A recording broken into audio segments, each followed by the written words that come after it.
Hello and welcome to this final first look exploring session looking at The Devil is an Ass by Ben Jonson. It is a chunky old play with a lot of good stuff in it, but there is almost too much good stuff for a modern production to survive. In fact, the interesting question actually how long it would have been and how cut it would have been for an original production. So we're looking as ever with Jonson with a scalpel immediately to mind because something's gotta go unless you start at 6 o'clock and put in two or three intervals. You're not going to do this uncut. So with that in mind, we're very much, that's at the front of our mind. We've had lots of thoughts about certainly Acts 3 and 4 about structural changes as well to accommodate a modern sort of two-act structure. But we are awaiting the catastrophe to find out how it all comes together at the end. So we don't quite, I think, have enough people in the room to avoid some clashes in the very final scene, because pretty much everybody's going to turn up at the end. So reading Pitfall, Sergeant and Second Keeper and Wittipol is... Hello, my name is Lynn, my screen name notwithstanding. I'm coming to you from the northwestern United States. Reading Gilthead, Devil and Lady Eitherside is... My name is Alexandra, and today's cutting implement is my rapier wit. Reading Everill, Iniquity, Francis and the Epilogue is... Lois in London. Reading Pug, Tailbush and Manly is... Hi, Olga, joining you from a rather cold place, but not Fuji. Reading Fitzdottrel and Fourth Keeper is... Alίκη in Lancaster. Reading Ambler, Plutarchus and Shackles is... Helen in Suffolk. And reading Merecraft and Third Keeper is... Rachel in Canada. And reading stage directions, also reading Sledge, First Keeper and Sir Paul is me. So that's going to be... I don't think I can redistribute many of these parts. I might get the First Keeper out of the way. But I think everybody else I'm probably stuck with. But anyway, we're going in Act 5. We're going to see where we come with the action when we move on. And so Act 5, Scene 1. Enter Ambler and Pitfall. But has my lady missed me? Beyond telling. Here has been that infinity of strangers, and then she would have had you to sampled you with one within that they are now a teaching and does pretend to your rank. Good fellow, Pitfall. Tell Master Merecraft I entreat a word with him. And he goes out, and the next line you don't need to read because it's already been said. 'Tis this most unlucky accident will go near to be the loss of my place. I am in doubt. Enter Merecraft. Happy? What say you, Master Ambler? Sir, I would beseech your worship, stand between me and my lady's displeasure of my absence. Oh, is that all? I warned you. I would tell you, sir, but how it happened. Brief. Good Master Ambler. Put yourself to the rack, for I have a task of more importance. Sir, And here we have the helpful description. Merecraft seems full of business. Sir, you'll laugh at me, but so is truth. A very friend of mine, finding by conference with me that I live too chaste for my complexion, and indeed too honest for my place, sir, did advise me if I did love myself, as that I do, I must confess, Spare your parentheses. to give my body a little evacuation. To give my body a little evacuation. Oh. Well, and you went to a whore? No, sir, I durst not, for I feel it might at somebody's ear. Should not trust myself to a common house, but I got a woman to go with me and carry her bedding to a conduit head, hard by the place towards Tyburn, which they call my Lord Mayor's banqueting house. Now, sir, this morning was execution, and I never dreamt on't till I heard the noise of the people and the horses, and neither I nor the poor gentlewoman durst stir till all was done and past. So that in the interim we fell asleep again. Nay, if you fall from your gallop, I am gone, sir. But when I waked to put on my clothes, the suit I made new for the action, it was gone. And all my money, with my purse, my seals, my hard wax, my table books, my studies, and a fine new device I had to carry, my pen and ink, my civet, my toothpicks, all under one. But that which grieved me was the gentlewoman's shoes with a pair of roses and garters I'd given her for the business. So as that made us stay till it was dark, for I was fain to lend her mine, and walk in a rug by herself, barefoot to St. Giles. A kind of Irish penance. Is that all, sir? To satisfy my lady. I will promise you, sir. I told the true disaster. I cannot stay with you, sir, to condole, but congratulate your return. An honest gentleman, but he's never at leisure to be himself. He has such tides of business. Yes, and Merecraft obviously exited while Ambler was saying that, those last two lines there. Ambler remaining on stage. As ever, with these beginning of an act, you get someone who we've mentioned, but I don't think we've met Ambler before, have we? Have we met Ambler? No. We had a reference. It's once again we've had a new character pops in. They're not completely new. We sort of have some idea who they are. But it's and we've had a lengthy discussion about gentlemen ushers before. So, but again, also a day has passed since we last looked at this play, and I think we're all probably discombobulated again as to what actually is going on there. Anyone want to elucidate who wasn't confused? Lois. Well, what's good is that that reference to the execution takes us back to the beginning of the play, because when Satan tells Pug he's got to take the first body that becomes available, and he says a cut person was executed this morning, that's obviously who it was. So that reminds us of something and Pug is about to enter, presumably in the body of that cut person. Yes, so it's a callback. It's potentially a setup for things. It's in passing, of course, with the actual, the sort of primary business of what's going on between Pitfall and Merecraft and how all these things fit together. Alan. I like Lois's theory, but doesn't that imply a time warp? Because we've seen Pug for most of the last three acts. Yeah, but this is something that happened. Ambler's been stuck for hours because he and this woman were having sex in a place that turned out to be enormously crowded, and they couldn't leave until the execution was over and all the people had gone home and so on. Which is why we haven't seen Ambler for Yes. most of the play. Yeah. Because this is the thing. Because this is just also to return us to our meta theatrical joke here. Is this play is lasting the length of this play, and when we say it's lasting the length of this play, we mean it's lasting the length of the action of the play is happening at the length of the action of a play that one of the characters isn't watching. And so.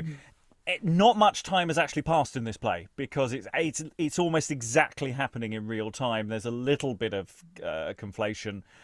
You could argue that the play starts before the play starts because he's going to the play, and so the play probably only starts about, which is why the play's so long, because of course the play starts probably about an hour before curtain up. Anyway, that's a time warp.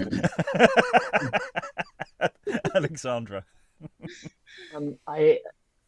I like that he explains everything that's happened and why he's just turning up, but I think it can be baffling to an audience in general.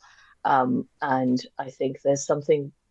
It just gives the production more to do. But if this is important, if this isn't somebody that we can just cut out, then it would be really nice to have at some point at the beginning, after we've had the description of you're going to inhabit a dead body, have a moment of just Pug kind of in human form, gasping out of a cart, and just, looking around, finding some clothes, grabbing them and running off, and then some naked fella following him after, or something, and so I think as an audience, we would need some sort of hint as to who this guy is and when, Yeah, I know that in the play we haven't last seen him, but if we have a really clear visual reference of, random fella who turns up and runs across the stage between the acts, then yeah, this will make much more sense. Yes, it is a very late stage to introduce new characters. I'm open to new characters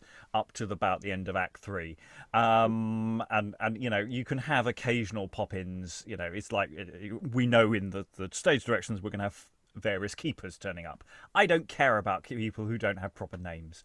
If they have proper names, I'd like them to have a bit more prep time for us than this. So it is a bit discombobulating, and yes, maybe this is something that needs to be massaged or snipped. We shall see how important Ambler is later on. Aliki. Whatever else he might be doing, he's starting this act with a laugh, right? You don't exactly need to remember what happened before. Here's some jokes.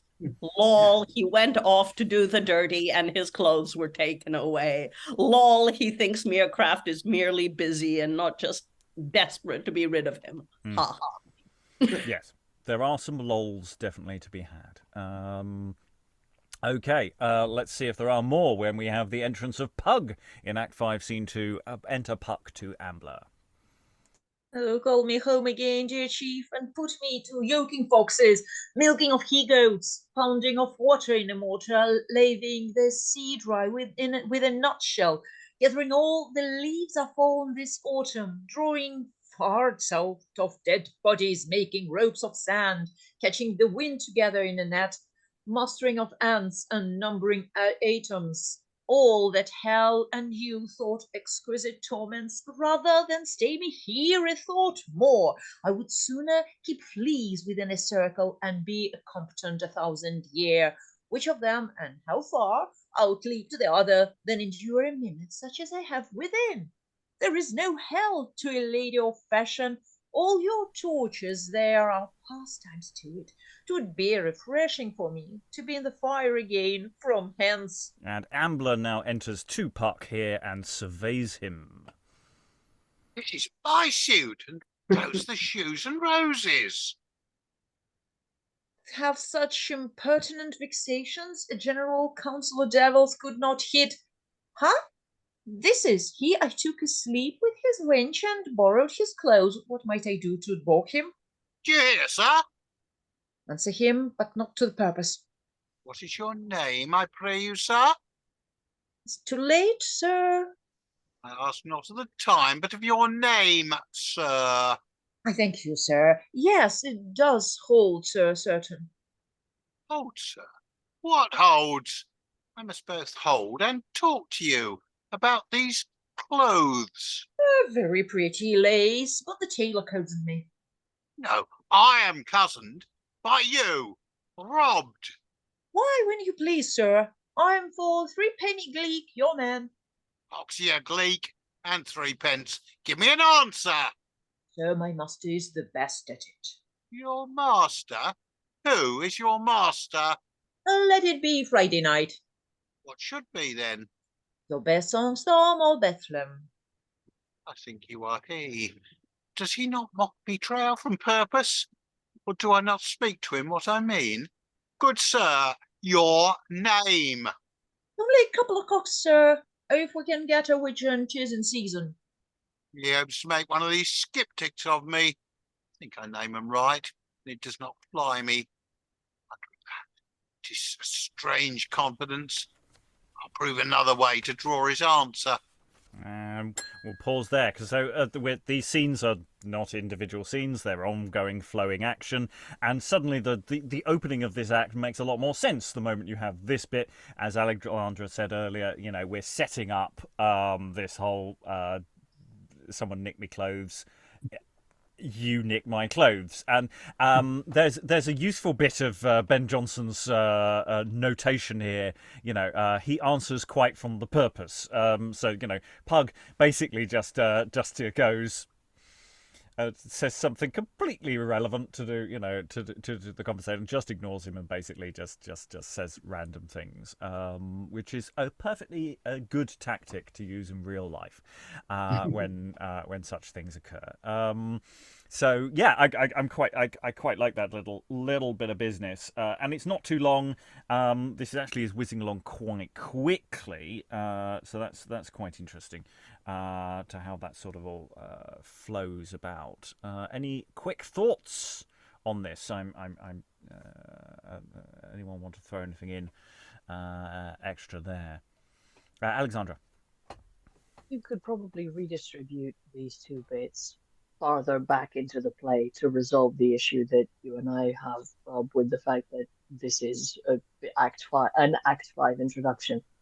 If Ambler gets introduced just after he's been mentioned by Lady whatever her name is, or even before, so that when she says he hasn't turned up for work yet, we know why. And then much later he has this interaction with Pug, and then much later, I hope, we resolve this part of plot.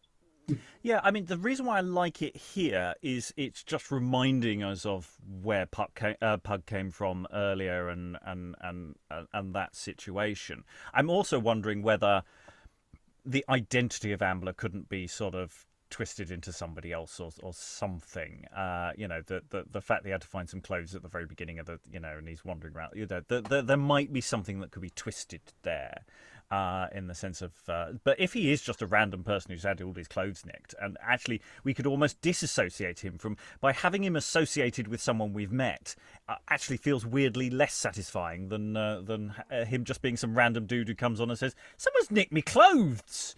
That would actually be sufficient. In fact, you could make it a running gag. You could just have this person just go, "Someone's nicked me clothes," after the first appearance of Pug. So. Actually, yeah, I'm seeing an opportunity for Ambler here rather than a burden. Yeah, that was kind of my point earlier. But you could just have, even if it's just random person in his drawers walked across the stage between each pair of acts, you still have the running. Okay. We have more business we can add to a play that already has quite a lot of business, so that's nice to see. Okay. Farewell, Ambler. Maybe we will see them again. Maybe we won't. Act 5, Scene 3. Enter Merecraft, Fitzdottrel, Everill, to Pug, who I think is still on. Yes. It is the easiest thing, sir, to be done, as plain as fizzling. Roll but with your eyes and foam at the mouth. A little castle soap will do it to rub to your lips. And then a nutshell with toe and touchwood in it to spit fire. Did you ne'er read, sir, little Darrell's tricks with the boy of Burton and the 7 in Lancashire, Summers at Nottingham? All these do teach it, and will give out, sir, that your wife has bewitched you. And practiced with these two as sorcerers. And gave you potions, by which means you were not compos mentis when you made your fiefment. There's no recovery of your state but this. This, sir, will sting.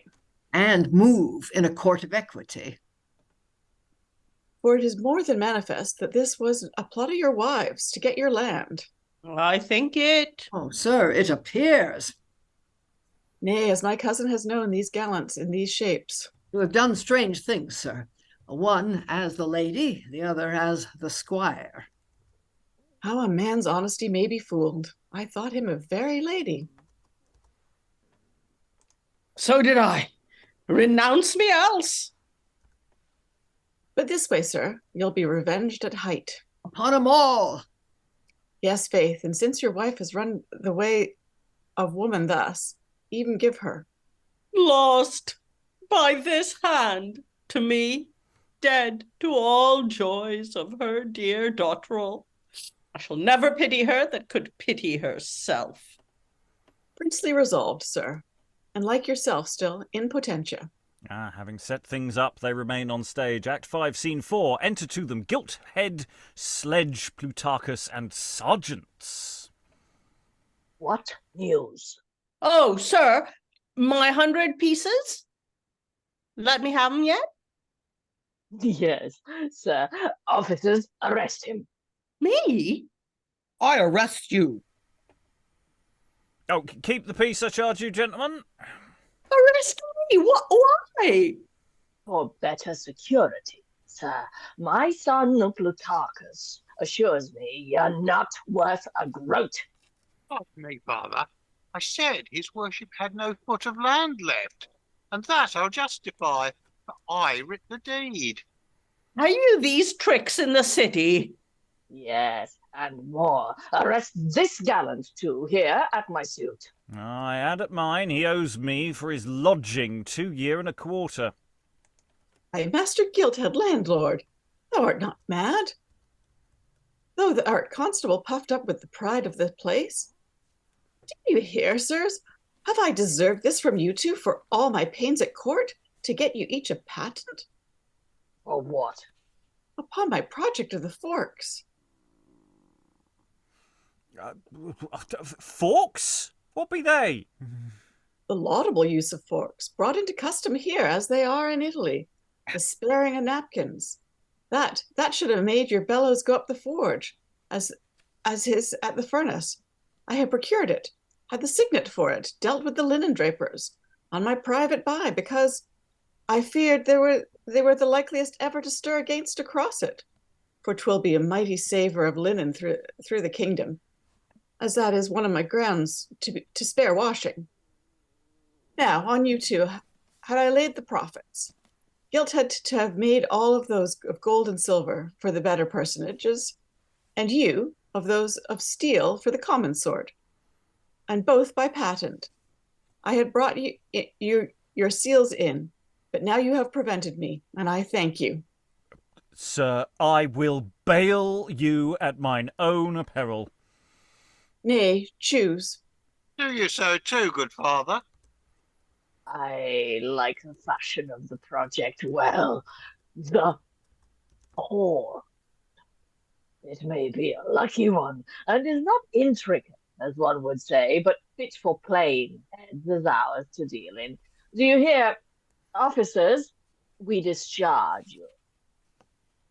With this shows a little good nature in you, I confess, but do not tempt your friends thus. Little Gilthead, advise your sire, great Gilthead, from these courses, and here to trouble a great man in reversion, for a matter of 50 on a false alarm. Away, it shows not well. Let him get the pieces and bring him. You'll hear more else. Father? And the various exit. May the forks be with you. Okay, interesting things going on here. So we have the setup in the previous scene, that very short scene of a plan to get Fitzdottrel's control back over his money by saying, my wife has done devilry, so I wasn't in the right mind when I signed the document, and therefore it's all null and void. Yeah, that's the plan. And then before that plan can even happen, enter some people saying, we want our money back, basically. And he manages to do a little bit of tap dancing, and basically sells them in on another scheme. And it's like The Brooklyn Bridge.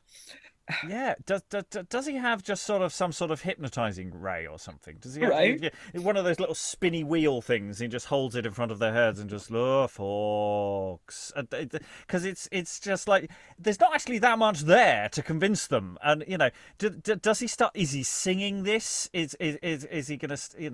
I'm sort of expecting it. He's gonna burst out into song, and the whole town will sign up. I don't know.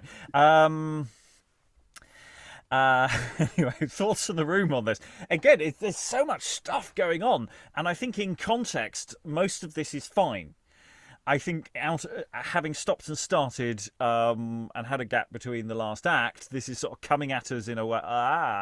Because I've forgotten who Gilthead and Plutarchus. I know who they are, but I can't really remember who they are. It's been so. It was last week we really encountered them. I think they popped in yesterday, but I think they said about one word and then left.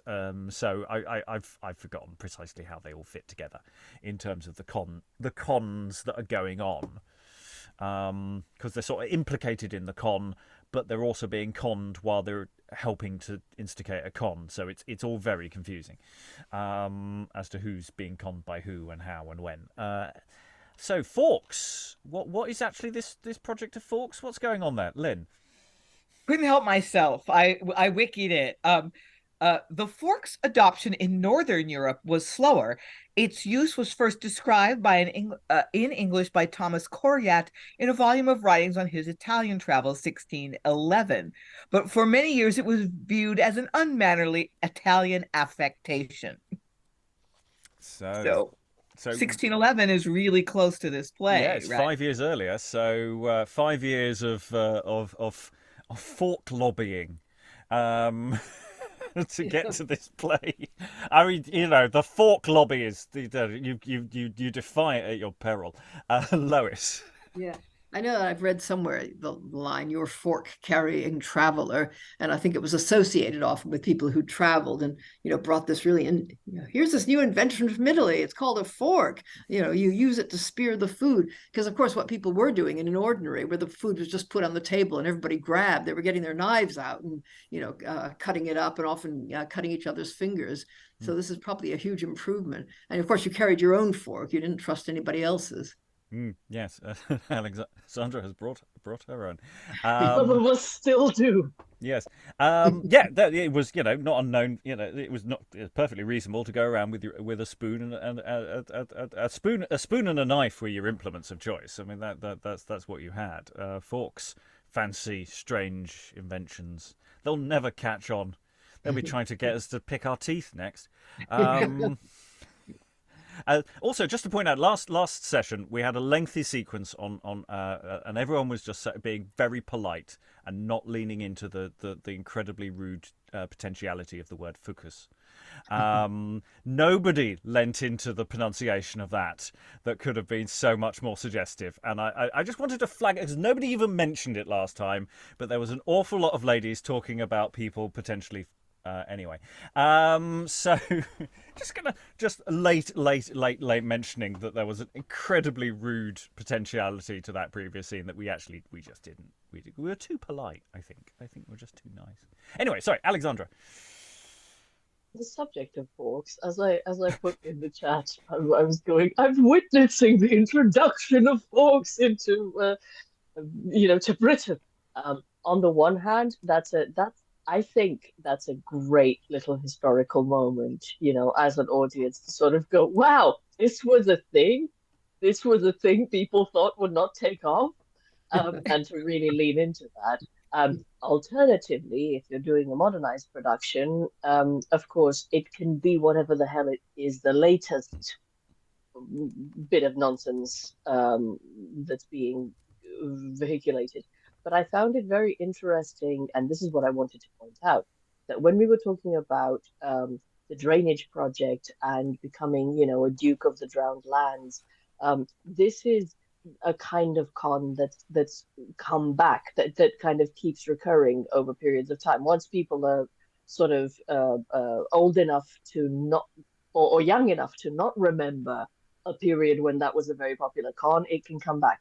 And so the soap and all that business for the madness, all that stuff that Fitzdottrel puts on to represent that he's been made sick, he now has boils, he's losing his mind, etc., is also something that I thought belonged to a different period. So it might be interesting in a modern production to find a way of spinning the things that are actually in the script in some sort of modern way, not to change the words, but to find a way to present that stuff in a way that still makes sense as to why people would be fooled by it. And for those interested in more of the kind of cons that people were done at the time, I've been going over the coney catching pamphlets of Green on the Patreon. That's behind a paywall, I'm afraid. But if you want to explore those things with me, that is online on our Patreon, and you can always access that. There's a new episode at the time of recording. I think I might finish them by the time this video actually goes out. But there's usually one a month. There's an awful lot on. the kind of con artistry really hasn't changed at all. I mean, the structure is exactly the same. I was comparing it with the modern day cons that we know of and in popular culture. Really, nothing has changed apart from some of the structures to the kind of institutions that you can go for with the long con, because some of them don't really exist or not in the way that you can do those kinds of cons for. What was I going to say that was actually pertinent to the actual thing we're doing now? There was something. It's there. It's coming. Oh, forks. That was it. We were talking at the very beginning. Remember last week when we were talking about the big Visi display board at the back? This is the thing. Every time a con comes up and Merecraft is selling it, there should be just these ongoing adverts suddenly bombarding the screen, and I just have this image of forks, the new thing, and just because I think actually, whilst it would be an absurd effect for a modern audience, I also think it would just be incredibly fun, and to lean into the fact that okay. Today everyone has a fork if they want one, but there is no shortage of forks. But yeah, there's those things. Lynn, and then I'll go to Alexandra. Oh, I was just going to say you could make your giant projected ad on the back wall look like a Facebook or Twitter ad, like blue check. Yeah, Alexandra.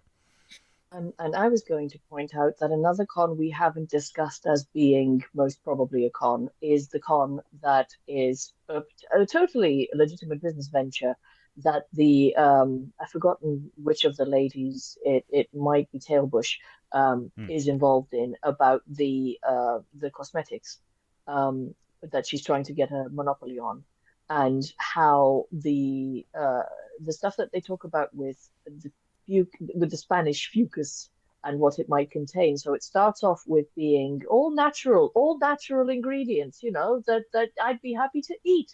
And so are they in Spain, which is a marketing line used by, I shall not name, but multiple of these kind of companies that are actually pyramid scheme and multi-level marketing arrangements that are selling all natural food supplements or cosmetics or things like that. Yes, the all natural fuckers. That's what's going on there. Anyway, let's finish this unit of action. This scene will end, even though we're into scene 5, but it's still the same unit of action. Act 5, scene 5. Enter on stage. Ambler. Various people are still on stage. Oh, Master Sledge, are you here? I've been to seek you. You are the constable, they say. Here's one that I do charge with felony for the suit he wears, sir. Oh, Master Fitzdottrel's man? Wear what you do, Master Ambler. Sir, these clothes I swear are mine, and the shoes the gentlewoman's I told you of, and I have him for the justice I will. My master, sir, will pass his word for me. Oh, can you speak to purpose now? Not I. If you be such a one, sir, I will leave you to your godfathers-in-law. Let 12 men work. Do you hear, sir? Pray in private. Huh? What say you? Pray, for I have no time to lose. Truth is, sir, I am the very devil, and had leave to take this body I am in to serve you, which was a cut purses and hanged this morning. And it is likewise true I stole this suit to clothe me with, but, sir, let me not go to prison for it. I have hereto lost time, done nothing, shown indeed no part of my devil's nature. Now I will so help your majesty against these parties, so advance the business that you have in hand of witchcraft, and your possession as myself were in you. Teach you such tricks to make your belly swell, and your eyes turn to foam, to stare to gnash your teeth together, and to beat yourself, laugh round, and feign 6 voices. You rogue! You most infernal, counterfeit wretch! Avaunt! You have to go away with your Aesop's fables. How you take him to you? I have no part in him. Sir. Away! I do disclaim I will not hear you. What said he to you, sir? The lying rascal told me he was the devil, How, a good jest. and that he would teach me such fine devil's tricks for our new resolution. Ever a box on him. 'Twas excellent, wisely done, sir, not to trust him. Oh, I think that was Fine. Oh, sorry. Yes, right. right. For our new resolution. Oh, pox on him. 'Twas excellent, wisely done, sir, not to trust him. Why, if he were the devil, we shall not need him, if you'll be ruled. Go throw yourself on a bed, sir, and feign you ill. Will not be seen with you till after, that you have a fit, and all confirmed within. Keep you with the two ladies and persuade them. I'll to justice Eitherside and possess him withal. Trains shall seek out she shall seek out Injun, and they too fill the town with it. Every cable is to be veered. We must employ out all our emissaries now. Sir, I will send you bladders and bellows. Sir, be confident. 'Tis no hard thing to outdo the devil in. A boy of 13-year-old made him an ass but the other day. I'll begin to practice and escape the imputation of being cuckolded by mine own act. You are right. You put yourself to a simple coil here, and your friends, by dealing with new agents and new plots. No more of that, sweet cousin. What had you to do with this same Wittipol for a lady? Question not that. 'Tis done. You had some strain, bub, la. I had indeed. And now you crack for it. Do not upbraid me. You must be told on't. You are so covetous, still to embrace more than you can, that you lose all. 'Tis right. What would you do more than guilty? Now, your succours. And they exit, and finally that scene actually ends. Poor Pug. He tells the truth and nobody believes him. But also, it's an interesting, because if you set this in modern dress more than, say, early modern dress, because the thing is, he's wearing the bloke's clothes, he's wearing the lady's shoes.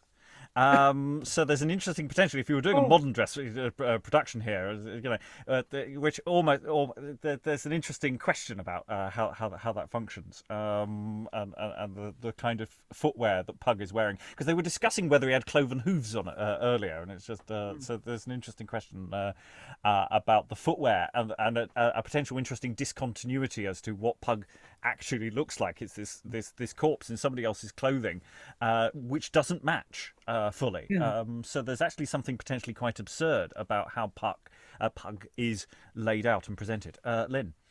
Yeah, it would be funnier in modern dress because the difference in men's and women's shoes are more pronounced. I mean, because women, you can see women's feet, so their shoes were usually flat and kind of ugly, and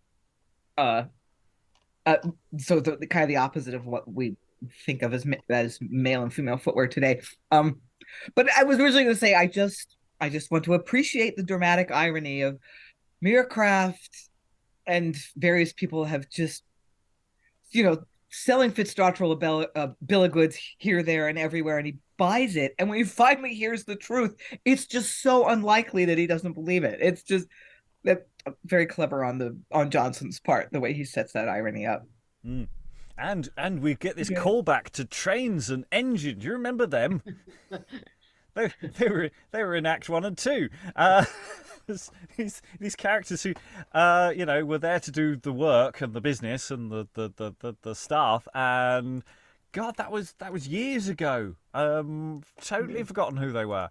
But yeah, again, this is where we get to the structural question about cutting as to whether you can reduce also the scale of the production. Because if they're going to turn up again in Act 5, that creates interesting complications as to who's doubling and who's where and who's when.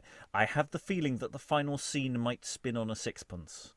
As to who is who. I suspect one might have to do a lot of fancy footwork to reduce the cast, because up till now it's really straightforward. I can make the doubling work so many different ways.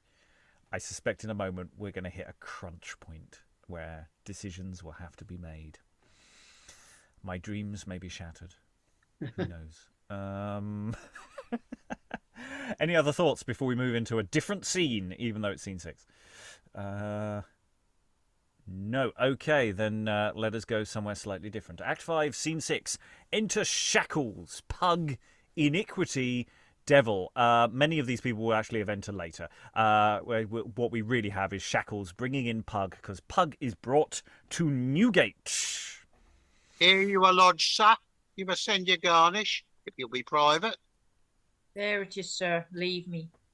To Newgate, brought. How is the name of devil discredited in me? What a lost fiend shall I be on return? My chief will roar in triumph now that I have been on earth a day and done no noted thing but brought that body back here was hang out this morning. Well, would it once were midnight that I knew my utmost.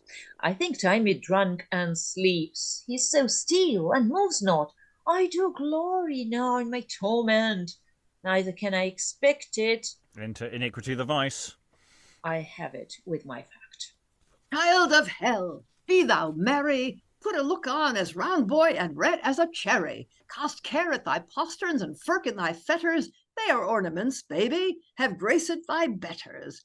Look upon me and hearken. Our chief doth salute thee, and lest our cold iron should chance to confute thee, hath sent thee grand parole by me to stay longer, a month here on earth, against cold, child, or hunger. How? Longer here a month? Yes, boy, till the session, that so thou mayst have a triumphal egression. In a cart, to be hanged. No, child, in a car, the chariot of triumph, which most of them are. And in the meantime, to be greasy and bowsy and nasty and filthy and ragged and lousy, with damn me, renounce me, and all the fine phrases that bring unto Tyburn the plentiful gazes. He is a devil, and maybe our chief, the great superior devil, for his malice. Archdevil, I acknowledge him. He knew what I would suffer when he tied me up thus in a rogue's body, and he has, thank him, his tyrannous pleasure on me to confine me to the unlucky carcass of a cutpurse wherein I could do nothing. The great devil enters, moo-ha-ha-ha-ha, and upbraids him with all his day's work. Impudent fiend, stop thy lewd mouth. Dost thou not shame and tremble to lay thine own dull, damned defects upon an innocent case there? Why, thou heavy slave, the spirit that did possess that flesh before put more true life in a finger and a thumb than thou in the whole mass. Yet thou rebell'st and murmurst. What one brother hast thou made wicked enough this day that might be called worthy thine own, much less the name that sent thee? First, thou didst help thyself to a beating, promptly and with it endangered too thy tongue. A devil could not keep a body entire one day. That, for our credit, and to vindicate it, hinderedst, for thou know'st, a deed of darkness, which was an act of that egregious folly as no one toward the devil could have thought on. This for your acting, but for suffering, why, thou hast been cheated on with a false beard and a turned cloak. Faith, would your predecessor, the cutpurse, think you had been so? Out upon thee! The hurt thou'st done to let men know their strength, and that they're able to outdo a devil put in a body, will forever be a scar upon our name. Whom hast thou dealt with, woman or man, this day, but have outgone thee some way? and most have proved the better fiends, yet ye would be employed. Yes, hell shall make you provincial of the cheaters, or board ledger for this side of the town. No doubt you'll render a rare account of things. Bane of your itch and scratching for employment. I'll have brimstone to allay at shore, and fire to singe your nails off. Oh, no, but that I would not such a damned dishonor stick on our state, as that the devil were hanged, and could not save a body that he took from Tyburn, but it must come thither again. You surely in wrath. But up, away with him. And Iniquity takes him on his back.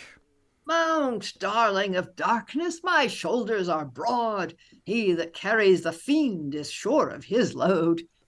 The devil was wont to carry away the evil, but now the evil outcarries the devil. And exit. I really love Iniquity. I know Iniquity is basically an old-fashioned music hall comic who just sort of da da da da da da da da da, and just sort of comes ambling on doing terrible rhyming couplets. But they're really great. Actually, it's really fun, and it's just like I see him as a bowler-hatted comedy. I think someone did Alan say this, like, he's very Archie Rice, isn't he?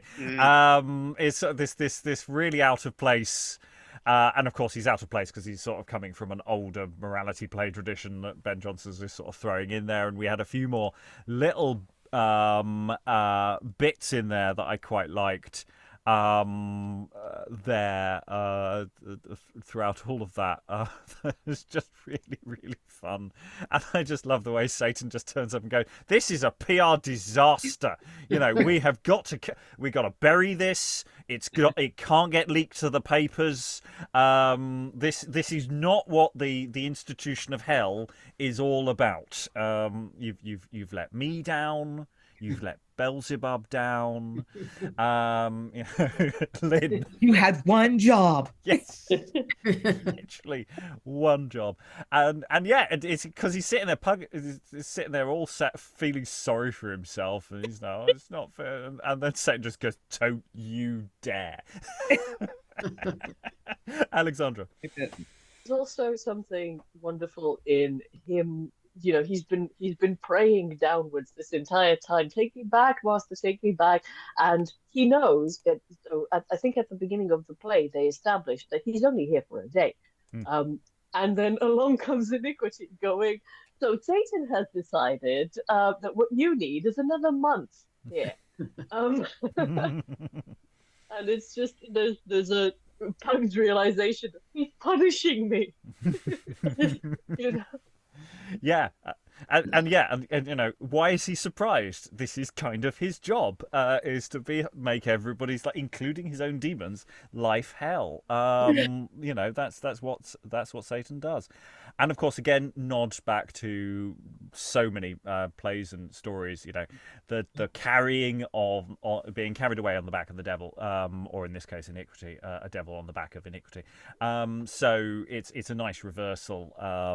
Anyone who's seen Like Will to Like, quoth the devil to the collier, that is one of the big images in that play, and it does feel that that's the kind of thing that Jonson is riffing off, in fact, possibly explicitly.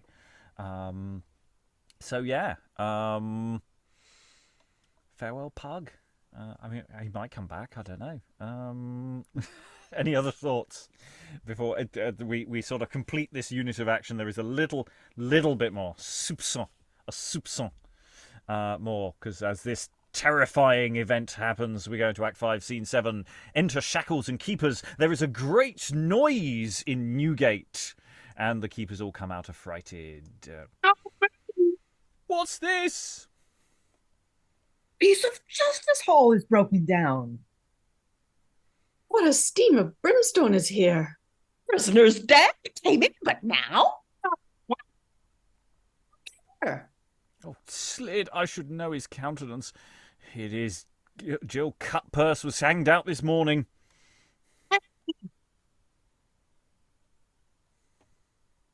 Okay. I didn't hear my cue. Yes, we're all being a bit shrill, so the sound, because we're all going, ah! So the sound thing is cutting our voices out. So lower the tone, little people. Tis he. The devil sure had a hand in this. What shall we do? Carry the news of it unto the sheriffs. And to the justices. This is strange. And favors of the devil strongly. It's the sulfur of a hell coal in my nose. Oh, Carry him in. oh, away!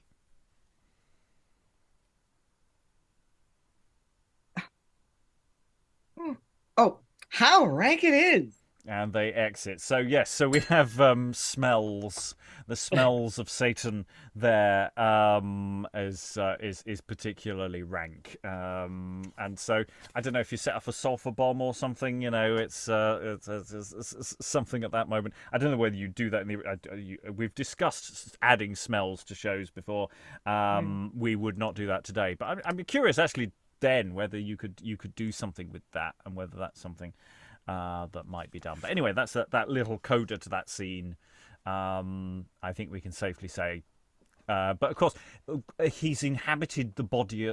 He's inhabited a corpse, so the corpse is left behind. So it's an interesting question how you do that at that moment. And so that's an interesting question about do you substitute a corpse, or is that just sort of inferred as an off-stage prop rather than saying that's been left on stage? Lois. Yeah, a pile of just clothes maybe. But I think devils usually let off fireworks, didn't they? And there's probably sulfur anyway from them, so that would produce enough smell. Yeah. Any other thoughts? Yes, or at least that would cover the concept of brimstone as a smell. Yes, one other thought. The scene description is a great noise is heard in Newgate, and the keepers come out affrighted. So if Iniquity carried out Pug, and then they are coming out of the prison, going, "My God, it stinks in there," and I recognize this corpse that's just off stage here behind this curtain. Then you don't have to have that problem of how do you discorporate.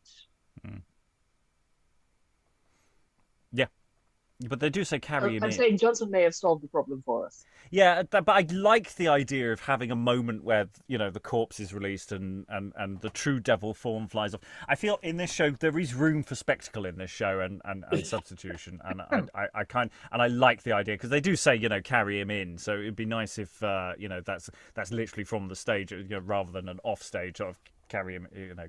We've got to go in there to get rid of the body that has been putrefying for the last 24 hours. I mean, presumably that's been held back. Who knows? Sorry, Lynn, were you waving? Oh, I just had an idea for, contrary to let's put in spectacle. You could just basically in a modern theater have lots of noise and flashy lights and maybe some stage smoke, and have all the keepers be voices off, and you could pre-record that, and you wouldn't have to have doubling or have actors on the stage because we've got a lot of bodies in this act. Literally everybody's going to walk on in any second now. So there is an interesting question as to, but I'm sure there's a way of making that work. I think we'll figure something out. Now, it's an interesting question. Can we make, because we're about to meet Eitherside, who we've heard about, but we've heard about and might have been on stage but didn't say anything earlier, but did discuss. But definitely here, I'm sort of wondering whether, can we do a quick change for Pug? Really quick. Yeah, well, it gives us a reason for that mini scene. I'm thinking definitely for this final scene, turning on a sixpence is important, and I don't think we've got a spare actor if everybody else turns up. So that's an interesting question. We will find out. Let's look for characters we don't need in this scene coming up. We'll see. Act 5, Scene 8.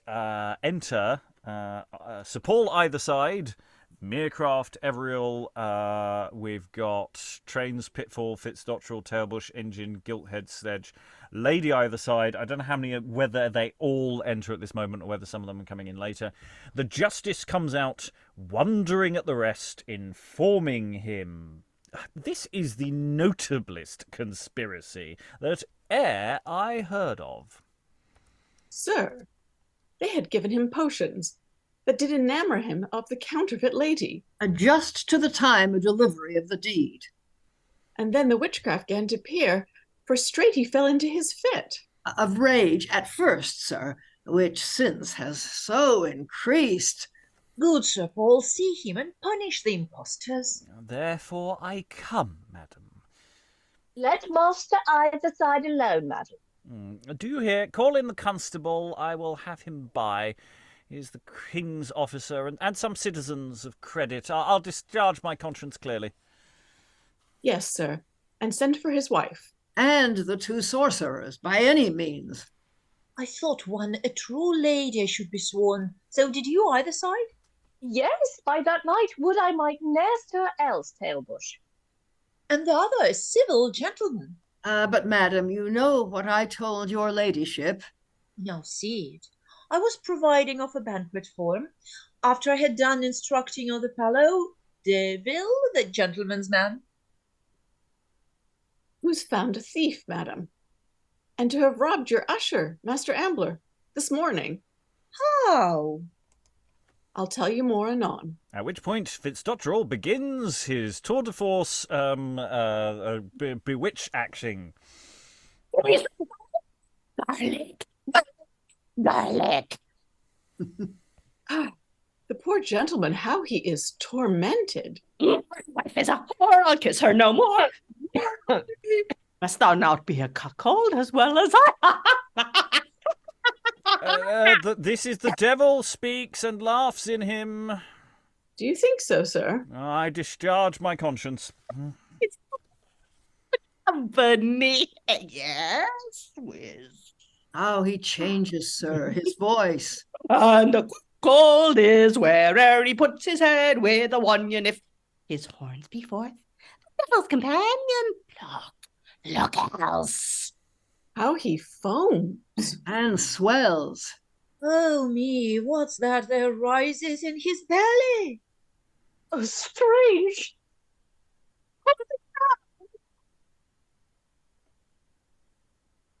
Wittipol! Wittipol! Oh, yeah, so we lost a pitfall. We cannot, madam. I didn't hear that. I thought I wasn't hearing. Yeah. No. Yeah, I just missed it. Do you want to go back? Lady So- Eitherside? That rises in his belly. Ah, strange thing. Hold it down. Oh, this is too apparent, this. Wittipol! Wittipol and Manly and Mistress Fitzdottrel enter.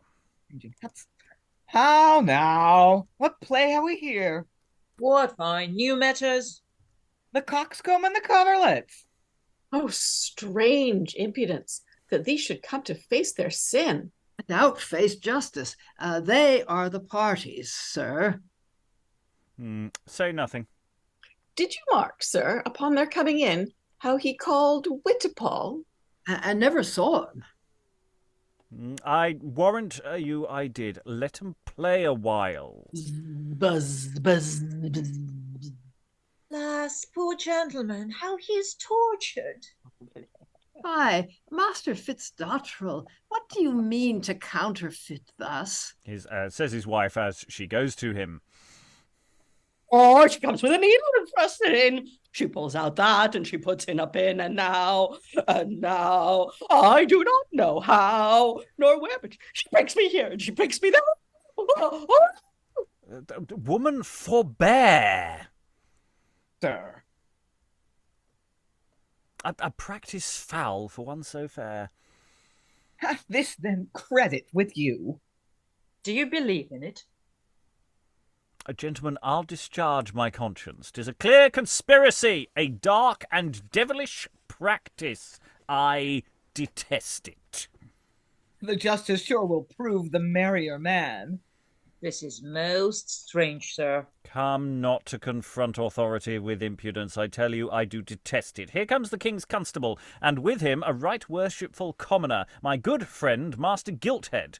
I'm glad I can, before such witnesses, profess my conscience and my detestation of it. Horrible, most unnatural, abominable. You do not tumble enough. Follow, Nash. Oh, how he's vexed. 'Tis too manifest. And more soap to foam with. Now, lie still. And act a little. Yes, and What does he know, sir? They've given him soap to act with, as discussed previously. So it's nice prop action going on there. Show the taking of tobacco, with which the devil is so delighted. He calls for You takers of strong waters and tobacco, mark this. Yeah. That's starch, the devil's idol of that colour. He ratifies it with clapping of his hands. The proofs are pregnant. How the devil can act. He is the master of players, Master Gilthead, and poets too. You heard him talk in rhyme.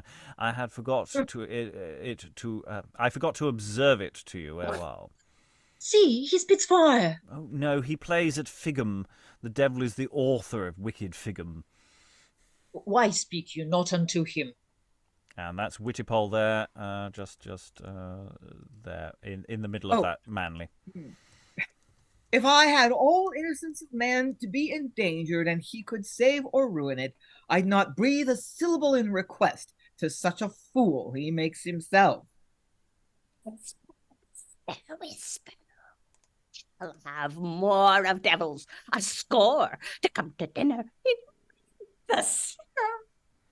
Alas, poor gentleman. Oh, put 'em asunder, keep 'em one from the other.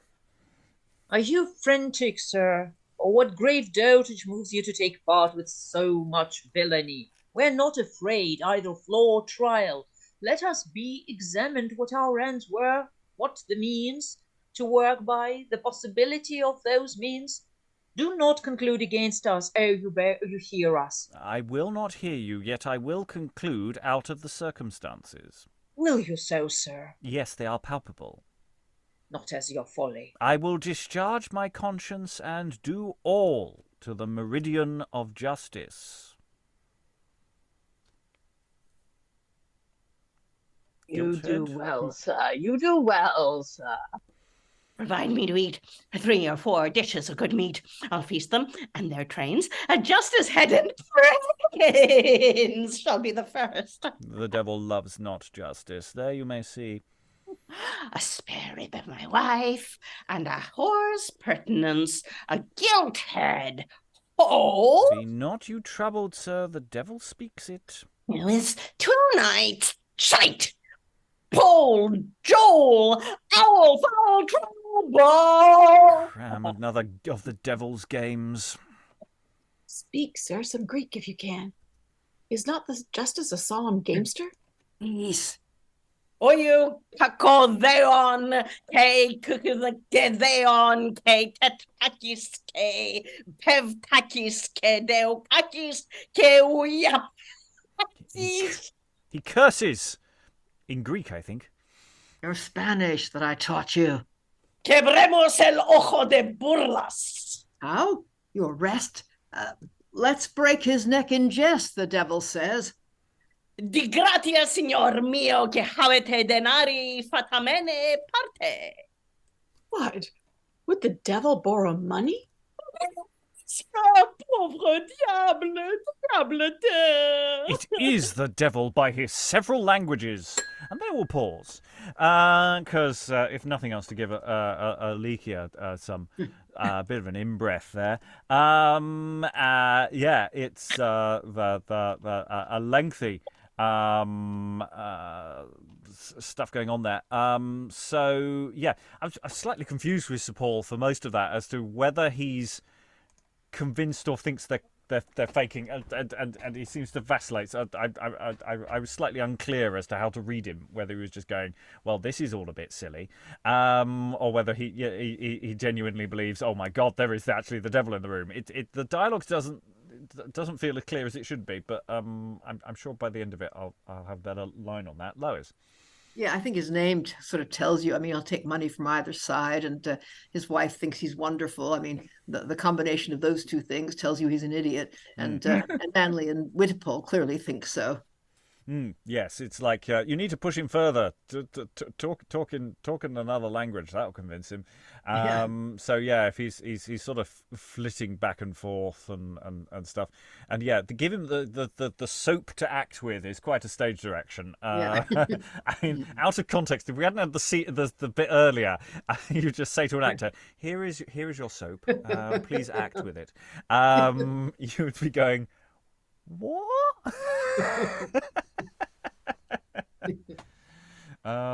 So yeah. Other thoughts? I have to say, in terms of the cutting thing, again, I'm going, I like the idea of this scene. I think there's a bit too much of it. I think we can decide which bit of it we like, and we can have that, and then we can bring the shutter down. Because otherwise there's an awful lot of I am pretending to be possessed acting, which is fun up to a point. But I think also it might moderately kill the actor playing it if you go too long. Hopefully, Alίκη will have recovered from this process.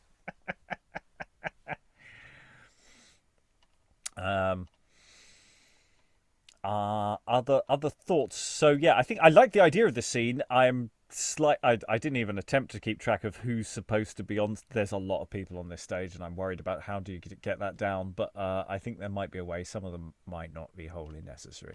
But yes, I do like the way that Francis sort of goes to, what the hell is wrong with you? It's just because, are you okay? And it's like, no, keep her away, keep her away. So yeah, there's doing lots of little interesting things in there. Any other thoughts? Good stuff going on. We're furiously disentangling the language stuff in the chat. Yes. So yeah, the weird Greek is probably just transliterated badly. Yes. Spanish. And a lot of numbers, I think. Yeah. Yeah. Maybe just counting, essentially. I'm a bad demon, and 2 and 3 and 4. Yeah. And 20. Yeah. 12. Sorry, 20, and maybe the last one might be itself or something, or that might be what it's intending. But the Spanish literally is something. It is what Everill says it is, actually. Let's break his neck and jest. Yeah. And the same with the Italian. It's just, my lord, if you have money, give me some of it. Yeah. But who's got the eye of what's a burlas? Well, I take it that de burlas must mean in jest. I mean, isn't a burla joke? Yeah. But it's not the gloss I have for that is break his eye for a joke. Break his eye, yes. His eye. Yeah. It's really odd, though. You don't break someo's eye, so... Yeah. Well, no, but it's bad Spanish. It's your Spanish that I taught you. Yeah. The same Probably way whatever as the word the for neck Greek is, getting it wrong, yeah. Yeah. Whereas the gloss I've got for the Greek is, I am miserable many times over, so many more times over. You're right. It's a numbers thing of just how miserable you are, infinitely divisible. And we're supposed to believe that Fitzdottrel has conned all of this. I mean, everybody's given him a list of things to say, and he's learned it. Seems amazing. Cue cards. I don't know. Yeah. There's a nice little game there. The Spanish. Where's the Spanish? Ah! It does feel like an improv thing, doesn't it? That it's like okay, now do it in a different setup. Different thing each time. Okay. Any more before we come to the very final moments of it all?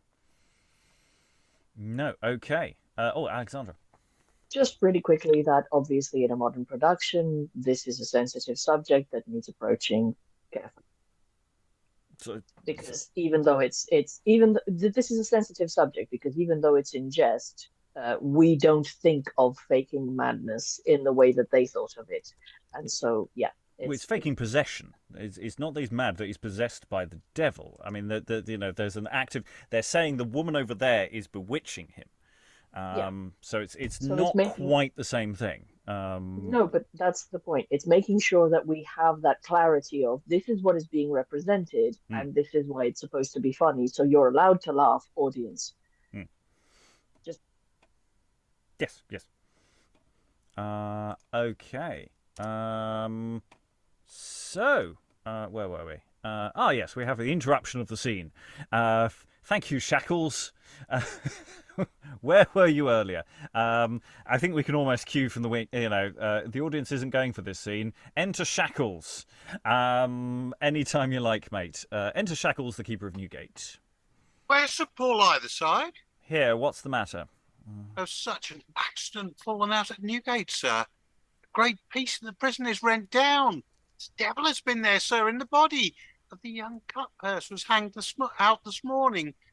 In new clothes, sir. Every one of us know him. These things were found in his pocket. Those are mine, sir. I think he was committed on your charge, sir, for a new felony. Yes. He's gone, sir, now, and left us the dead body. But withal, sir, such an infernal stink and steam behind, you cannot see St. Pulchre's steeple yet. They smell as far as where as the wind lies, by this time sure. Is this upon your credit, friend? Sir, you may say and satisfy yourself. Nay, then 'tis time to leave off counterfeiting. Sir, I am not bewitched, nor have a devil, no more than you. I do defy him, and did abuse you. These two gentlemen put me upon it. I have faith against him. They taught me all my tricks. I will tell truth and shame the fiend. See, here, sir, are my bellows, and my false belly, and my mouse, and all that should come forth. Sir, are you not ashamed now of your solemn, serious vanity? I will make honourable amends to truth. And so will I, but these are cousiners still, and have my land, as plotters with my wife, who though she be not a witch is worse. A whore. Sir, you belie her. She is chaste and virtuous, and we are honest. I do know no glory a man should hope by venting his own follies, and you'll be still an ass in spite of Providence. Please, you go in, sir, and hear truths, then judge them, and make amends for your late rashness, when you shall but hear the pains and care was taken to save this fool from ruin. His grace of drowned land. My land is drowned, indeed. Peace. And how much his modest and too worthy wife hath suffered by misconstruction from him, and will blush first for your own belief, more for his actions. His land is his, and never by my friend or by myself meant to another use, but for her succours who have equal right. If any other had worse counsel in't, I know I speak to those can apprehend me, let them repent him, and be not detected. It is not manly to take joy or pride in human errors. We do all ill things, they do them worse that love them, and well there, till the plague comes. The few that have the seeds of goodness left will sooner make their way to a true life by shame than punishment. And exit, leaving us with the epilogue. Thus, the projector here is overthrown. But I have now a project of mine own, if it may pass, that no man would invite the poet from us to sup forth tonight, if the play please. If it displeasant be, we do presume that no man will, nor we. Please don't boo and hiss.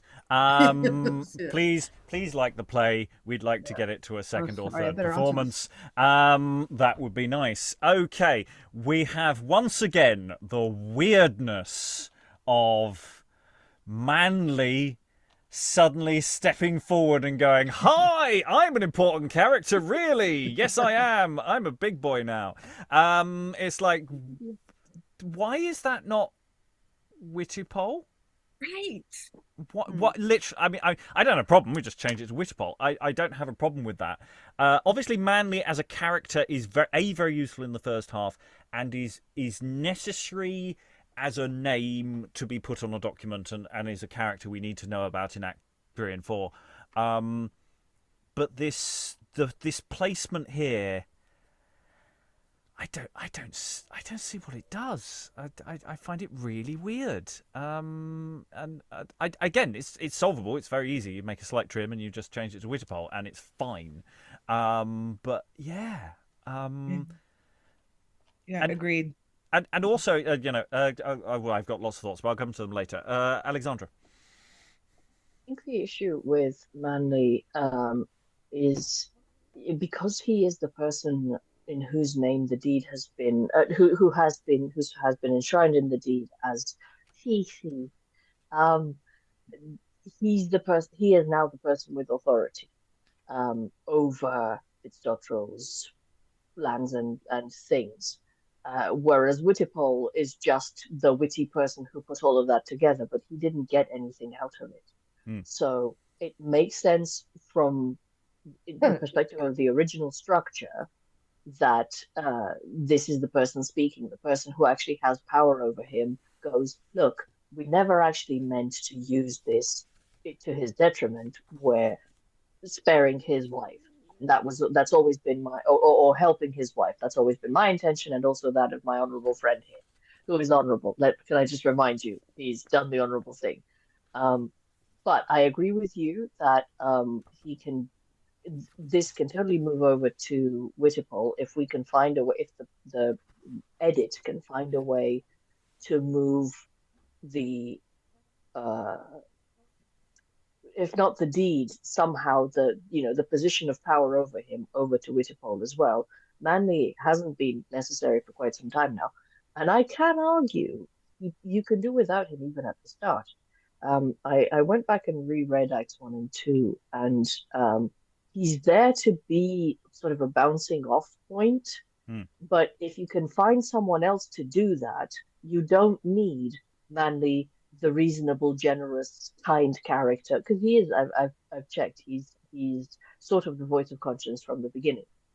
But if we don't need that, then you can reassign some of his dialogues and cut some other of his insertions, and you wouldn't lose anything. Yeah, I mean, so by this point, Wittipol's got the document physically. I mean, all you need is Wittipol to just stand there and go and just say most of this speech with some of the stripping back of the Manly stuff. And the thing is, we might be able to keep him throughout the whole play. I am just thinking certainly about this scene. The nature of this scene is, on one level, it feels like it should be this big, expansive scene with lots of people in it. Actually, the number of people in this scene is actually very small. There's a lot of people who say the odd thing and do, the odd thing. But actually, you've and especially if you can double either side as Pug, for example, you have got the primaries here. And actually, there aren't that many people on stage. You don't need, Lady Eitherside in this scene. You don't need, some of these, little asides and little bits and pieces here. I'm turning a bit more that Manly can still be on the stage. I just don't want to give him all this dialogue because it just feels really weird. Anyway, Lois. Yeah, the trouble is that there really isn't any other decent person in the play that Wittipol could talk to in the first part. I mean, everybody else is either stupid or, a crook. So that if he doesn't have Manly to talk to, I mean, I suppose you could just have him talking to random people in the street or something, but otherwise, I don't see it would all have to be soliloquy. I think he's definitely needed for Act 1 and 2. I don't think you can run Act 1 and 2 without him there, and he needs to be a presence we know about for his name to be used in Act 4. But again, his presence doesn't have to be as active at that point in the play. So he could disappear and become one of the other people perfectly happily. Yeah. I say perfectly happily. There might still feel like a little bit of an absence. I'll go to Lynn, then I'll go back to Lois. Yeah, and the continue with the manly problem. Yeah, the the other thing is Wittipol has been so verbose in his other scenes. He's a big talker, talk, talk, talk, talk, talk, talk, talk. And so it just feels weird in terms of his character that has like 2 lines in this scene, and lets Manly basically narrate the denouement. So yeah, you might maybe sort of switch back and forth between them or something. But yeah, I mean, there's sort of a built-in problem because Wittipol seems sort of, in the beginning, he seems like sort of a very charming but completely unconscionable fellow. And when Francis says, "No, I'm not interested in an affair with you, but I could use some help," and he's like, "Oh, okay, I'll help you." It doesn't. Yeah, how do you make that work? How does an actor make that work? How do you make that character persuasive and not have the seams show? Yeah, and it's like, the reintroduction of Gilthead. I feel like Gilthead's function in the play is considerably less necessary once you get to this end of the action. I'm sort of looking at the mechanics here. I do love the way the play just has, and now the Shackles enters. What are you here for? I'm here to close the play. Basically, I'm here to say Satan's over there, and I'm going to scare Fitzdottrel to go, I'm not going to pretend to have anything to do with Satan if he's literally round the corner. And also, I do feel that we do need to mention The Devil is an Ass, the production, in some fashion at this point. I feel that's lacking. I feel that's slightly disappointing that we don't have a final meta-theatrical moment from Fitzdottrel or similar. Lois? I wondered about getting rid of both Plutarchus and Gilthead. I don't know, because I wasn't here for Act 3, and I think that is where they have more to do. I do remember when I saw the production at the RSC that was actually very effective. They had a backdrop that was, I think, one of those Fisher's views of London, really quite splendid, very large and glittery. And then I think Gilthead was saying to Plutarchus, all this is to make you a gentleman. And that was really grand. I mean, it got that whole sense of social climbing and money and everything. So maybe they are important characters and they sort of fit into this jigsaw. But it didn't seem to me in any of the bits that I read that they had anything really to do and that they could easily be got rid of. Well, this is the thing. This is where the nature of this play functions, is that it's a series of batons being handed on. Each act passes the baton onto the next act, onto the next act. But some things that they don't need to return. So I think Gilthead and Plutarchus are fine for their initial entrance because they do serve a plot function at that point. They are, they are there as an element of this whole ring business that has, by this point, no longer is ended within the plot because we moved on to the next bit of the plot. So I don't have a problem with people randomly turning up and doing the odd scene, so long as it fits within a logic of doubling. I don't have a problem with that. The only thing I have is when they all turn up at the end and they say one line and do nothing, because I want to find a way of giving that actor something to do, which is ideally playing 2 or 3 parts and enjoying the process, hopefully, as well, because we don't want bored actors. They get obstreperous. They start creating business. It's awful. Anyway, other thoughts before we go into final thoughts. This ending is, I say it sort of does. It gives us a final set piece. It gives Fitzdottrel a final opportunity to show off, and then it's all undercut by that previous scene where Satan has appeared. Satan does exist in this universe. Satan is a scary thing. Pug might be insignificant and minor, but the devil has power here. And so that actually genuinely shocks Fitzdottrel, going, I'm not doing this anymore, especially as pretending to be bewitched. It's really dangerous. It can get you horribly killed. Lois and then Alexandra.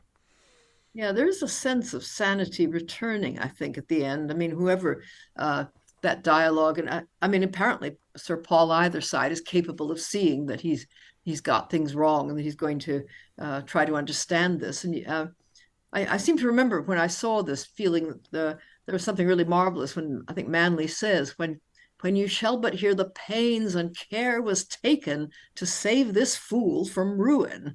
I mean, it's true. Why were they taking all this trouble? Of course, they were taking it because of his wife, but there is something rather moving about this, that all these intrigues, he now says, were in fact designed to save somebody from wrecking his life and that of his wife. There's some sort of good thing coming out of this. I am also still returning to my Clarence suggestion, which is Manly is actually an agent of God. If he's actually an angel in disguise, then actually Manly can have the last word, and that's fine. You just suddenly have a halo appears over the head, and actually that actually would feel nicely circular. And because I mean, one thing this final scene doesn't have is actually Merecraft's a proper downfall of Merecraft. I mean, obviously they basically say these are all people, arrest them or whatever. Either side is going to be there, but it's not like you get a final moment from Merecraft doing aha. He's just sort of it immediately just goes to the other people. I'll briefly go to Lois before I go to Alexandra. Well, I just wanted to make the point that the epilogue is obviously spoken by Merecraft. In fact, I wasn't going to give it back to him because I liked it, but it's very short. But it's kind of winding things up. I mean, he does say he's overthrown, and then he turns into an actor, obviously, and says, "Don't go inviting Ben Jonson to dinner because we want to keep him here. At least we do if this is a success." Yes. Yeah, Alexandra. I really like your idea of making Manly an agent in disguise, or an agent of the other side in disguise, because I think that wraps things up better than the play does. And I think there's something, I agree that there's something that needs to happen towards the end, a sort of meta-theatrical nod that reflects the beginning. I don't know exactly what, and I don't think it needs to be a major thing. Maybe it might be something in presentation or in physicality or in, what happens once the doors are open and an audience starts leaving. Maybe, you get on the other side of the exits, what's his name? Fitzdottrel, finally arriving as the play is finished. Something like that. But yes, it's just I think that, and also we need to find a way to kind of wrap around the character journeys in order to make the narrative have a sort of full, I don't know, circular isn't the word, but the thing that we were talking about with Ambler, I think, is not exclusively an Ambler problem, of setting things up early so that we remind people what's going on in the middle and then they pay off at the end. This is clearly doing this very well act by act, but that's how we lose people like Engine and Trains, who were relevant at the beginning and then kind of get lost along the way. So one of the things that I was going to suggest is you could probably roll up early Manly stuff and all or most of Everill. You can keep the bully part of Everill separate, or you can roll all of that into Engine. And also Trains you can roll into Engine with very little cutting or adjusting of lines. And that saves you 4 humans. Well, the thing is, because Trains and Engine basically don't appear in the second half, the doubling logic there is that they are the ladies who appear in the second half. So in the sense, we don't need necessarily structurally to remove them. We would just be saying that they no longer are because they're not really needed in the second half. So we'd be removing them notionally. But they'd still be in the play because again they do serve. Merecraft does need factotums. It does need people working for him underneath him. Whether we need 2, I mean, we could probably align Trains and Engine into one potentially. I might need to make some more structural interferences to make that work. I think Everill is a slightly separate person because he's exterior of that unit, so he's therefore useful to be a additional keeper or shackles or something like that. Yeah, I think my perspective is, so I take that the angle you're looking at it from is production in terms of number of humans, whereas what I'm thinking of is, as an audience member, characters and full complete characterization, which this play is totally not going for. So, I also understand that. I do get that.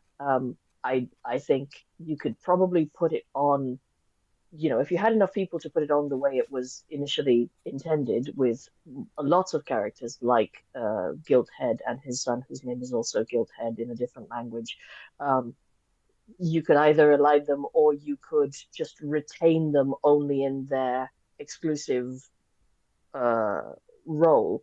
And what you'd end up with as an audience leaving is you'd forgotten about most of those people by the time you get to the end.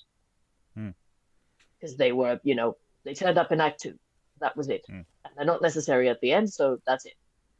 Yeah, it's going to be a matter of sculpting those two halves. Is that we're trying to turn it into a game of two halves, and in that sense, once characters have been dropped after the first half of the play, we really do need to never see them again unless they're doing something significant.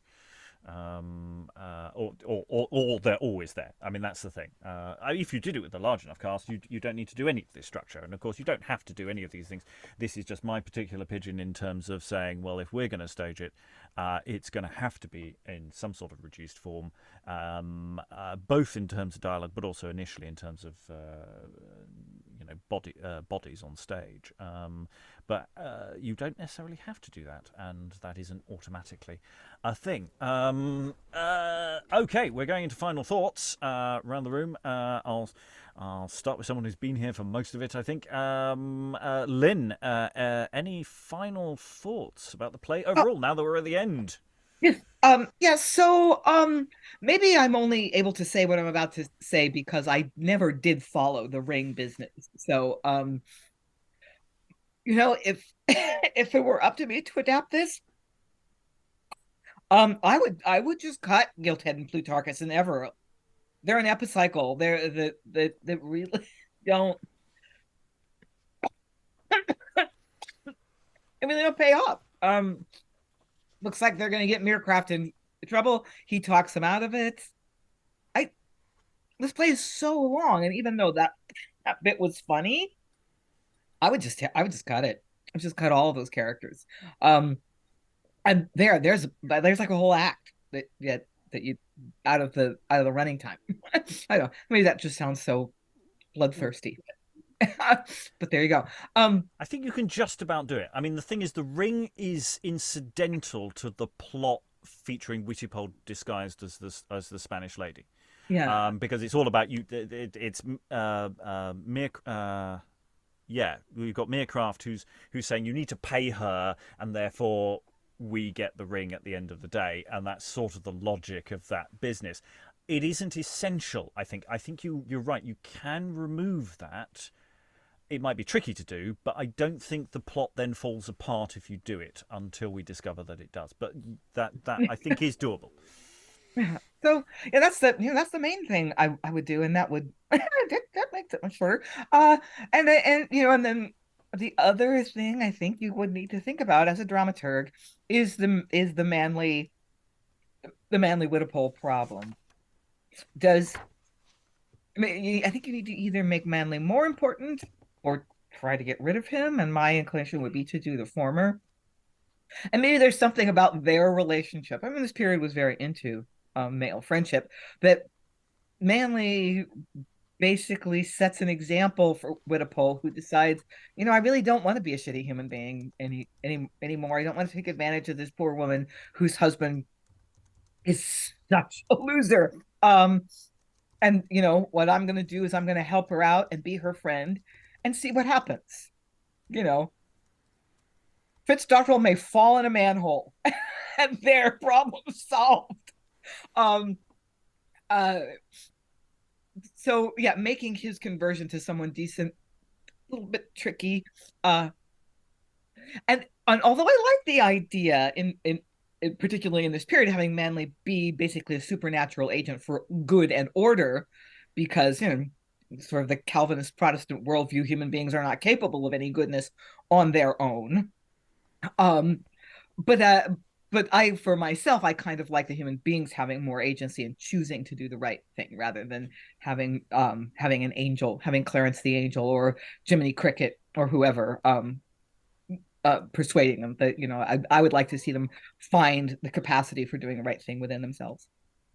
Yeah, I mean, it's interesting. What is the centre of this play? And I think in terms of, the one consistent thing that we have pretty much throughout the whole play is Fitzdottrel's an idiot. And that he needs to be saved from himself and everything else. Because the entire play centres around he wanted a cloak to go to the theatre. I mean, that's what started all of this, was this guy wanted to go to the theatre and look good. And all of this, and in the end, he is there on stage pretending to be possessed by Satan. And that is, I think, there's almost a sense that, what Wittipol's doing and everything everybody else is doing is slightly tangential to that central story. And I think Lois pointed this out just now, was that, if you have that final moment of going, we've worked really hard for you not to lose all your money, at the end there, that is an interesting through line for a play that is constantly passing the baton and doing slightly different things throughout. Whereas I do wonder about, actually, is Wittipol actually sort of tangential to the play, because he feels like he should be more central, and then at the end he's sort of just dropped after that point in Act 4. Anyway, final thoughts continuing. Lois, any final thoughts? Well, yeah, a lot, I suppose. I mean, I think the starting point is not Fitzdottrel wanting to go to the play. It's Wittipol offering him the cloak, on condition that he gets 15 minutes talk with his wife, because the Fitzdottrel certainly hasn't asked him for the cloak. I mean, Wittipol has engineered this, and he seems to do it initially just because he can see that Fitzdottrel's a fool and he's attracted to Francis. So I think you can, build it more around Wittipol, and certainly, especially if you give him Manly's lines at the end. There's another thing about Manly, which is I think he's the one that sings that song at the beginning of the balcony scene, and which means that he's partly there for a function. I mean, he's musical. And I even wonder, the relationship between him and Wittipol. It certainly doesn't seem that there's any mileage in trying to make this a gay relationship, but he is somebody with a voice, and I don't know. He brings something perhaps slightly different into the play. I mean, the fact that he can sing this very beautiful song. I don't know if we're meant to think that it was written by Wittipol. I mean, quite often when in that context, that's what you're meant to think. There are other things, I suppose, just that, for example, you could cut Lady Eitherside, but on the other hand, she's the person that Lady Tailbush talks to. And her main humor is that she keeps saying her husband is right about everything. Listen to Master Eitherside. He's the one that knows everything. Of course, he doesn't. But it's an interesting contrast in a way with Frances, who knows perfectly well that her husband's an idiot. I mean, the thing is, there's no inherent necessary need to cut, whole chunks. I think this is probably a salami edit thing. We keep finding set pieces where we go, it's a great idea, I love lots of this, but we don't need all of it. So we've just had a set piece this act with the possession. That does not need to be that length. It can be about half the length to get that, and then Shackles comes in, and every act has that. So you've got a big thing that can be cut each act, as well as lots of little things that could be cut each act. As it were. I suppose the other thing, I was just thinking about that ring business. I mean, the most satisfying thing about it, I suppose, is just that it ends up in Frances's possession, which is where it ought to be, because Wittipol outsmarts Merecraft by giving it to her. So there is a good ending of it. Also, of course, it's one of the many dumb things Pug does. And, one's trying to build up that sense that Pug makes a complete mess of his day in London, then you need it. But I agree that it's incredibly complicated. It might be possible to simplify it. I think from moment to moment it's not complicated, apart from maybe some of those bits in Act 3. It's just a matter of it. You have to sort out how to do it. I mean, it's the information is there. It's just so much of it is visual. That's one of the big problems. And I think we can find analogues for some of the stuff that is more complicated. But whoever understands business transactions anyway. Anyway, we must move on because I must close this session. Rachel, any final thoughts? Yeah, partly I'm just reminded of how difficult Jonson is to read without seeing the staged portion, because it's difficult to follow the trajectories of all these different characters. And I'm also sort of stuck with thinking about it'll require me rethinking and visiting parts of the play that I haven't read with everyone. The idea of Manly as the representative of heavenly order at the end, given that Jonson is sort of notorious and famous for the democracy of his misanthropy and the democracy of his satire. He satirizes everyone. No one comes out unscathed. So having Manly be a representative of goodly order somehow doesn't fit with that. But maybe it works. Maybe I just need to rethink his function in the play and rethink. Yeah. Anyway, it's a tough play to read. Yeah, what I was certainly impressed at me in the first couple of acts was actually every scene or every act I was going, I know what the game is. I know what the game is. I always know what the game is. And if you know what the game is, you can play the game. And I think that makes that helps a lot of this. Alan, any final thoughts? Yeah, I must admit that the whole thing I've found difficulty keeping attention throughout it. I think overall there's probably only about 6 core characters and an awful lot of walk-ons. And it was making me think that it would probably work as a youth theatre oblique school play type thing with, half a dozen competent performers and an awful lot of walk-ons who've only got to remember the odd action or line. And what you seem to have got, you referred to the set pieces, you get one in each act, and it almost feels a little bit like, well, I've got these 5 sketches which do seem to work quite nicely. Now can I find a way of trying to hang them together into something overall as a piece? And I'm not sure how far one can remove a lot of the padding that's around them without really almost taking it back to a succession of 5 sketches. Well, that's the thing. It's the reverse. You can keep everything else. It's the set pieces you have to sort of are the bits where you could lose a lot of stage time, because there's as ever with Jonson, you have the same joke reiterated several times, and you don't necessarily have to keep doing it. It's like the whole set piece with Wittipol doing is 15 minutes or slightly less than 15 minutes of continuous speaking. Well, oddly enough, I don't think we need it to last that long. We can change the bet to 5 minutes or whatever, and that's immediately quite a substantial trim to that set piece in there. Alexandra, any final thoughts? A few. So one of the things that we can be rid of and not lose something of significance is there seems to be a structural thing for doing introductions, doing build-ups of here they come, but also a character comes on, says, I want to speak to someone else, you go fetch them for me.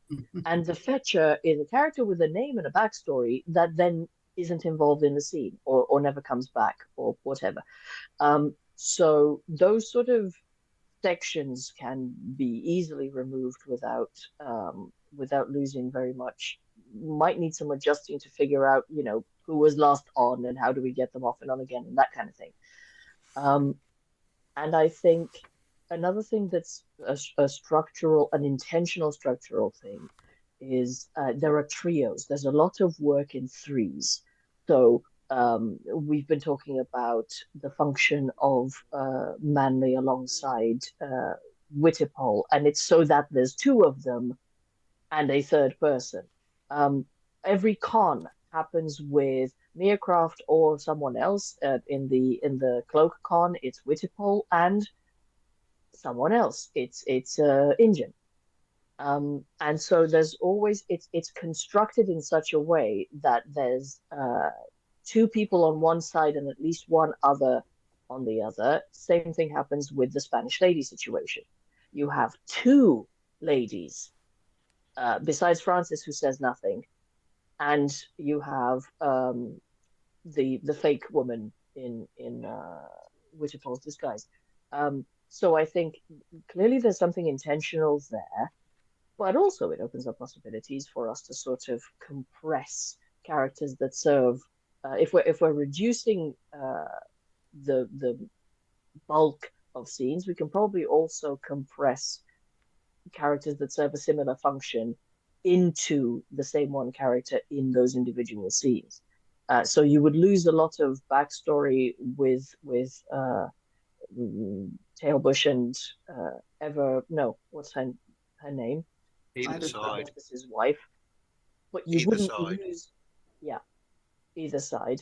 So you lose a lot of the background of that, but you wouldn't lose anything essential to the plot.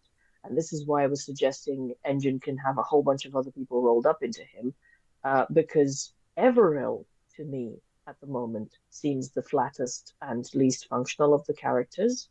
Sorry, not the flattest, the least consistent. He turns up in one scene to be a bully to Merecraft. He turns up in a different scene supporting him. Right at the end, they've established that he's got a backstory where he is in opposition to Manly, in sort of, deadly enemies. And then in the last scene, he says good things about Manly, and Manly sort of is surprised and goes, if someone virtuous had said that, I would have taken it. So again, lots of that stuff can go, or can go to other characters. And I think there's a fair bit of that can be done generally to help us with the kind of problems that we encountered with Ambler in the last, in today's session, of random person turns up from nowhere in the middle of the play, needs to explain his backstory because otherwise why is he here, and sends someone out to get the other person that is the person that he wants to actually talk to, and then it all gets resolved in one act and we never see them again. I think these sort of issues, which are not problems in how the play is written, but they would be problems to us as a modern production, of sort of going, well, I don't care about any of these people because I've only seen them for the entirety of one segment. Could be resolved in that way. Yeah, it's interesting. I've sort of found myself less of a problem with Ambler now that we got to the end of the play, of going, oh, he's just there to say someone's nicked my trousers. In which case, the problem I have is that he's talking to Tailbush about it, or it's like we don't need that relationship. You just need you to walk on stage and say, "Who's nicked my trousers?" That's literally all we need him to do, and that's fine. Anyway, Aliki, any final thoughts? Not really. I was only here for the last half, so I got utterly confused with the plot and don't really understand what's going on. But there were some enjoyable bits, so I hope everyone else can work out all the clarity stuff and make it happen. Yeah, I mean, this is the thing: is for all the many questions and the many clarification issues. I've really enjoyed this whole process. There are plenty of bits where I'm going, okay, we really need to figure out what the hell's going on there.